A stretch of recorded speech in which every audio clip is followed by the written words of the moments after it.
Hello everyone, welcome to our channel TMD Blog. আপোনালোকক মোৰ অন্য এটি ভিডিঅ'লৈ স্বাগতম জনাইছো। ইতিমধ্যে আপোনালোকে দেখিছে মই এটা কেক বেকিং কৰিছো। এয়া চাওকচোন 2 পাউণ্ডৰ কেক হয়। মই এয়া ওভেনত দিলো। তাৰ পিছত এয়া খুব ধুনিয়াকৈ কেকটো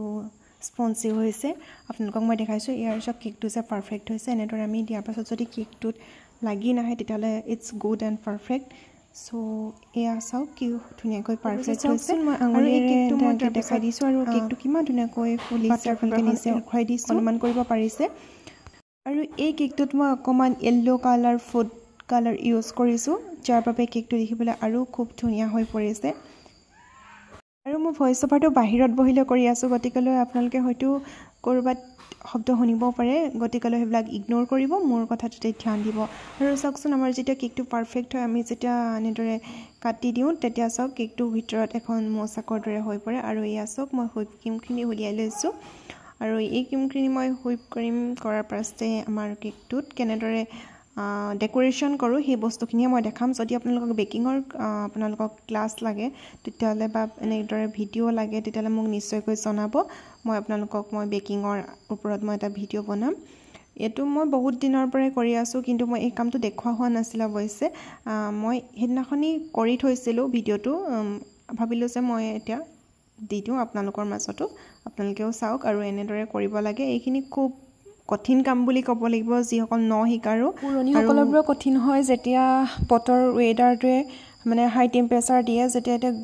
সামাৰত আমি কৰিবলৈ হলে খুব সমস্যাৰ সন্মুখীন হয় যেটো হুইপ ক্ৰীম ব্লাইন্ড হৈ যায় নিজে নিজে গলি যায়। ইনিওটো কেক এটা বনাই নিয়াৰ পিছত ফ্ৰিজতে ৰাখিব লগা হয় ন। তো এতিয়া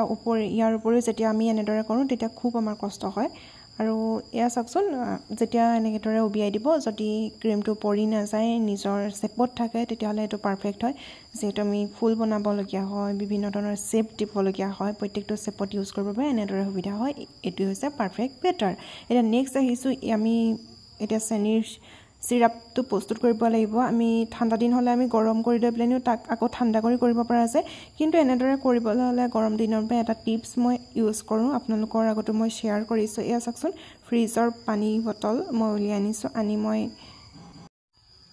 পাউডাৰ সুগাৰত মই কিদৰে মই গুটি দিছো মিক্স কৰি দিছো আৰু মিক্স কৰাৰ পাছত এটো যেতিয়া পাৰফেক্ট হ'ব সেই মিশ্ৰণটো আমি কাটি ৰখা কেক সমূহত আমি ব্যৱহাৰ কৰিম। গতিকেলৈ ভিডিওটো আপোনালোকে চাই থাকিব লাগিব আৰু পৰিমাণ অনুসৰি নিজে ব্যৱহাৰ কৰিব কিয়নো আমি অলৰেডি কেকত আমি সুগাৰ ইউজ কৰিছো। গতিকেলৈ নেক্সট এতিয়া এটো এইভাবে দিয়া হয় যাতে কেকটো কোমল হয় ভাল হয় এই বস্তুখিনিৰ প্ৰতি ধ্যান ৰাখিবৰ বাবে দিয়া হয়। এয়া চাওকচোন মই মিশ্ৰণটো আপোনালোকক এবাৰ দেখাই দিছো। দেখা পাইছে কেনেদৰে পানীৰ গ্ৰাহকতাটো বৃদ্ধি হৈছে আৰু এনেকুৱা যেতিয়া হ'ব তেতিয়া এটো পাৰফেক্ট হ'ব বুলি আপোনালোকে গম পাব। নেক্সট আমি স্লাইস কৰি লোৱা কেকসমূহ আৰু এই স্লাইস কৰি লোৱা কেকসমূহৰ ওপৰতে এতিয়া আমি চেনিৰ সুগাৰ সিৰাপটো আমি ব্যৱহাৰ কৰিম আৰু প্ৰত্যেকখনতে আপোনালোকে নিজে খুব ধুনিয়াকৈ দি ল'ব। আপোনালোকে বাৰ্ডছ ইউজ কৰিব পাৰে মই অৱশ্যে ইউজ কৰা নাই মই স্পঞ্জৰে চামুচেৰে মই ব্যৱহাৰ কৰিছো আৰু তাৰ পাছত এনেদৰে খুব ধুনিয়াকৈ মই দি লৈছো। আৰু মোৰ কৰাৰ যেহেতু অভ্যাস হৈ গল আজিৰ পৰা মই 3 বছৰ মান 4 বছৰ মান মই এই কামটোৰ লগতে জড়িত হৈ আছো খুব বেছি সময় আৰু যাৰবে মই ভাবো যে মই এই কামটো এনেদৰে কৰিব পাৰো। যি সকলে ন শিকাৰো সেই সকলৰ বাবে কৈছো বিগিনাৰ সকলৰ বাবে তেওঁলোকে খুব ধুনিয়াকৈ বাৰ্ডছ ইউজ কৰিও ব্যৱহাৰ কৰিব পাৰে যি তেওঁলোকৰ বাবে সুবিধা হ'ব। এখনকে আপোনালোকে খুব ধুনিয়াকৈ ব্যৱহাৰ কৰি ল'ব। মই এতিয়া নেক্সট আগবাঢ়িছো। ইয়া চাওকচোন ব্যৱহাৰ কৰাৰ পাছত কিবা এটা পৰিৱৰ্তন নিশ্চয় দেখা পাইছে আৰু এয়া মই কেকৰ বাবে প্লেট ধুনিয়াকৈ যোগাৰ কৰি ললো। এয়া ক্ৰীমসমূহ মই এনেদৰে আনি মই লগাই লৈছো যাতে কেকটো খহি নপৰে। এইসমূহ আপোনালোকে বস্তুবোৰ লক্ষ্য আৰু ধ্যান দিব। এইটোতে জাস্ট ডেমো হয় যিসকল বিগিনাৰ হয় তেওঁলোকে অকমান চাই কিবা এটা আইডিয়া পাব এটলিষ্ট সাহস পাব মই ভাবো। যেহেতু এই কামটো শিকাৰ পাছতো বহুতখিনি শিকিবলৈ বাকি থাকে যিদৰে প্ৰত্যেকটো কামেই আপোনালোকৰ বাকি থাকে কৰাৰ পাছত দেখাত খুব সহজ আৰু ইজি লাগে। মই অৱশ্যে ভয় খুৱাই দিয়া নাই কিন্তু আপোনালোকে যেতিয়া এই কৰ্মক্ষেত্ৰত নামিব তেতিয়া গম পাব যে দেখাত খুব ইজি এটা সুন্দৰ কেক পৰিপূৰ্ণ কৰিবলৈ খুব কম সময় লাগে যেনে অনুভৱ হয় বা এনেদৰে হয় কিন্তু যেতিয়া কৰা যায় হাতে কামে তেতিয়া গম পোৱা যায় যে সেই বস্তুটোত কিমানটা কষ্ট জড়িত হৈ থাকে প্ৰত্যেকটো কামতেই কষ্ট আছে তাৰ পিছত কিছুমান কামত নিৰ্দিষ্ট কিছুমান কামত অধিক পৰিমাণৰ যিদৰে কষ্ট হয় ঠিক একেদৰে আপোনাৰ বাচনৰ পৰা ব্যৱহাৰ কৰা প্ৰত্যেকটো বস্তু সৰু সৰু বস্তু আপুনি ব্যৱহাৰ কৰিব লাগিব এটা বস্তুৰ বাবে আপুনি হাজাৰটা সৰু সৰু বস্তু ব্যৱহাৰ কৰা বুলি ক'লেও হয়তো ভুল নহ'ব ইয়াত হাজাৰ শব্দটো এইটো কাৰণে ব্যৱহাৰ কৰিছোঁ এটা আপুনি নাম লিখিবৰ কাৰণে এটা কালাৰ এটা পেকেট ব্যৱহাৰ কৰিব লাগিব নেক্সট আপুনি এটা কেকৰ কাৰণে আকৌ বেলেগ এটা ফ্লাৱাৰ বেলেগ এটা শেপৰ কাৰণে আপুনি বেলেগ এটা বস্তু ইউজ কৰিলে আপুনি প্ৰত্যেকটো বস্তু ধুব লাগিব বহুতখিনি কাম থাকে দেখাত যিমান সহজ সিমান সহজ নহয় কিন্তু আপোনালোকে এনেদৰে কৰি থাকিলে নিজৰ মনটো ভাল লাগিব এনেকুৱা হয় যে কেতিয়াবা এটা কেক বনাই দিয়াৰ পিছত মনটো ভাল লাগে যাৰ বাবে আমি কেকটো বনাবলৈ বাধ্য হওঁ কামটোৱে মাতি থাকে আচলতে সেইবাবে কৰি থকা হয় আৰু এয়া চাওক এনেদৰে কথা পাতি থাকোঁতে মোৰ দুটা লেয়াৰ মোৰ সম্পূৰ্ণ হৈছে নেক্সট আমি দিম 3 নম্বৰ লেয়াৰটো এয়া চাওক মই এনেদৰে দি প্ৰত্যেকটোৱে সম্পূৰ্ণ কৰি তুলিছোঁ আৰু এনেদৰে আপোনালোকেও কৰি যাব পাৰিব ক্ৰীমখিনি ধুনীয়াকৈ লগাই পেলাই আপোনালোকে গৰম বেছি পৰিলে আপোনালোকে ছেট হ'বলৈ আপোনালোকে ফ্ৰিজত ৰাখি দিব মানে আধা ঘণ্টামান আপোনালোকে ৰাখিলেও হ'ব খুব ধুনীয়াকৈ ছেট হ'ব তাৰপাছত আপোনালোকে নেক্সট কেকৰ বাকীখিনি কাম আগবঢ়াব পাৰিব মই যিহেতু কেকৰ অৰ্ডাৰ লওঁ এয়া মোক বৌ এগৰাকীয়ে কেকৰ অৰ্ডাৰ দিছিলে তেখেতৰ মতে তেখেতৰ বাচ্চা বেবীৰ বাবে মই এইটো বনাই দিব লগা হৈছিল